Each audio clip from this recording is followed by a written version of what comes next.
Hey folks, this is Trey Bush coming to you actually from my living room, and we're kicking off a new series for our blog on our website. Just to keep you guys informed about different stuff. We always throw kind of some fun facts on our blog, but Jerry came up with a great idea about basically talking about some of our library wines. We're at the point now, we're 17 years old, and we've got quite a selection of stuff still in our library. We certainly have stuff in our own cellars at home, but we've got a good-sized library at the winery as well. And we thought, this would be kind of fun and informative for you guys to basically be able to get an idea about where wines are. So if you have stuff in your cellar and you're kind of wondering where they're sitting and how they're showing. Should you open them? Should you save them a little longer? That's kind of what this is going to be. So rather than typing out all those notes, I thought, this will be fun to do a little video blog. So this will be up on our YouTube channel, which is probably where you're watching this right now. And I think a good way to kick off the Tasting Notes blog is with our first vintage. And a couple nights ago, I was rustling around the cellar looking for an older bottle of psychedelic, and I actually came across our first vintage of Levitation. Also, while I was down there, found our first vintage of the Illusionist, and this was my last bottle. I think we've got a few more at the winery, but our last bottle of the 07 Illusionist. And so we tried these on back-to-back nights, and man, these wines were both just absolutely stellar. Levitation, we opened on night one. It went and read the back label notes, and the funny thing is, when you look at that, good grief, that font is small. So to pull my readers out to check up on my vineyard sources and stuff. But in 07, we were already working with Lake Helene and Lewis. Lewis, of course, I've been working with since my days at Dunham and Basil. And so when Jerry and I started the winery back in 07, that was a natural vineyard for us to work with. And Lake Helene was a new vineyard for us because I had not worked with that fruit before, but had heard great things about the Syrah from that site.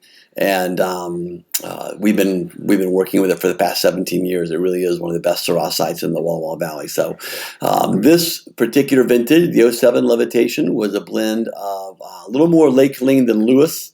It looked like it was 44%. It was 50% Lake Helene, 44 Lewis, and we also worked with, and we only worked with them for 1 year, was Porteous Vineyards, and that's an Upper Yakima Valley, a little cooler site. Old soils, sort of those ancient Columbia Valley cobbles. Soils that they got up there, and I think we must have just pulled in a ton of that or something. I'll bet we got that from, and I'm going off of memory here, which so you can't trust anything when it comes off my memory. But I believe that we got that from Justin Wiley from Vapiano, because he's been working with Porteous for quite a while. So we did. Looks like we blended a barrel of Porteous in there, so it was about 6% from Porteous, but this wine, when we popped it, I decanted it just to get it off the sediment, and still very, very lively. It definitely had taken on a meatier characteristic than it had shown in its youth. Some of that is probably just reductiveness from being locked up with not a lot of oxygen in there, and so those sulfide compounds that are in the wine will show themselves in a way that tend to be sort of a meaty character. But that also is indicative of Syrah too. It's something you always hear about Syrah. There's one of the tasting notes you'll sometimes hear is it's got like a meaty or a bloody meat quality to it. And this definitely had that on the nose. Still had lots of vibrant fruit. The acidity was still very, very fresh, very, very bright. You could still get some of those red raspberry notes that Lewis is definitely known for. Not a lot of new oak on this. It was only about 20% new French oak, and we bottled this wine in July after harvest. So it was only in barrel for 10 months. And so we're now about 15, 16 months for our Levitation program. I guarantee you we did that because we had to get that to bottle so we could start selling it and get some income coming into the winery, because that's just not easy. So, but 17 years old, that wine certainly outlived my notes. I think I said maybe 7 to 10 years on the back label. And I said to try it out for the next decade. So we went a decade plus 7. If I had this in the cellar, I would definitely drink it up. I don't think it's going to get necessarily better. I'd try to capture it while it still has some of that primary fruit that's still there. I think this wine will definitely get interesting over the next 4 to 5 years, where you still want to drink that bottle. I think that it's showing better now than it will in 5 years. So if you've got some 07 Levitation in your cellar, I would drink that up. But pat on the back to Jerry and I for doing that. We made these wines, by the way, at Syrah. Rich Funk, who's now our next door neighbor. We were using his one of his winery bays to make wine. We did that 07 through 10, so 7, 8, 9, 10, 4 vintages we actually made over at Syrah. Thank you so much, Rich, for letting us get our little project off the ground.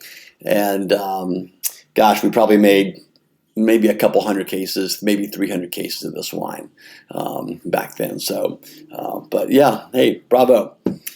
The Cabernet, actually Cabernet-based blend, 07, if you notice on the bottom down there, it says 07 red wine. And of course, the Archimage is also a red wine, but our Archimage is our Merlot Cab Franc blend. This has always been our Cabernet or Cabernet dominant blend. This, again, if I go back to based on memory, this is the only vintage of Illusionist that did not classify as labeling as a Cabernet. So this has Cab, Malbec, Petit Verdot, Merlot. There's a little Syrah in here. We're kind of throwing the whole book at it. But that being said, this wine was also really fantastic. It was definitely showed some mature notes from what you would expect from a 17-year-old Bordeaux-style blend. But it reminded me of really, really good Bordeaux that had a little bit of age on it. Again, still loads of life left in this wine. I feel like this wine does have another 5 years. If I had this in my cellar, I'd drink it, or I'd have no problem sitting on this for another 5 years before I feel like it's going to start a slow decline. Showed some oak notes, but not a ton. There's not a lot of new oak on this wine, only about 30% new French oak on this as well. But had definitely a very earthy nose to it, something that would remind you maybe a little bit of Bordeaux. You have some green peppercorn notes in there. The fruit was definitely on the darker side rather than red fruited. It was definitely more like plum, blackberry, a really pretty spice component. It was just a lovely wine. Holly and I drank this last night for dinner, and I had a glass with dinner, and then we had a glass afterwards, and really held up nicely over the course of an hour, hour and a half. And didn't save a glass for this morning. We ended up polishing off last night too. So, but the 07 vintage overall was a really great vintage for Washington. A lot of folks have lauded that as one of the better vintages over the past 20 something years, 25 years. And I remember the same thing. 07 was warm but not too hot. We sort of picked at leisure. I remember picking all the way through the end of October. I know that Lewis came in probably around Halloween in that 07 vintage. But wine sailed up really well, and proud of what we made back then. I think that we've certainly learned a lot along the way. We've narrowed down our vineyard sources. These early vintages, you definitely saw a lot different you saw some of the same vineyard sources, but you also saw some other stuff kind of thrown in there as we were trying to figure out what we wanted to do, what we wanted to make, what vineyards we felt were special enough to hold on to and either go and purchase or go for a long-term lease, like is what we do with most of our vineyards these days. But we certainly had a lot of fun back then, messing around, and the result of us messing around was a delicious bottle of Cabernet-based blend. So if you guys have these in your cellar, reach back out to us. Let us know what you think of them if you pop them open. And shoot me an email if you have some requests of what you would like us to open in the cellar, because you've got some stuff in your cellar and you don't want to open it yet. You want to see if it's ready to drink or if it needs to be held on to. Just shoot me an email at trey@sfhcellars.com, and we will do our best to get into it. I'm going to try to get a couple of these done. Do a couple of wines a month, and then post a little video like this, give you guys an idea about where things are. So anyway, have a great day, and we'll talk to y'all soon. Hopefully we see you guys in our tasting rooms in Woodinville, Soto, over here in Walla Walla. We'd love to see you guys and host you in our tasting room. Talk to y'all soon. Bye.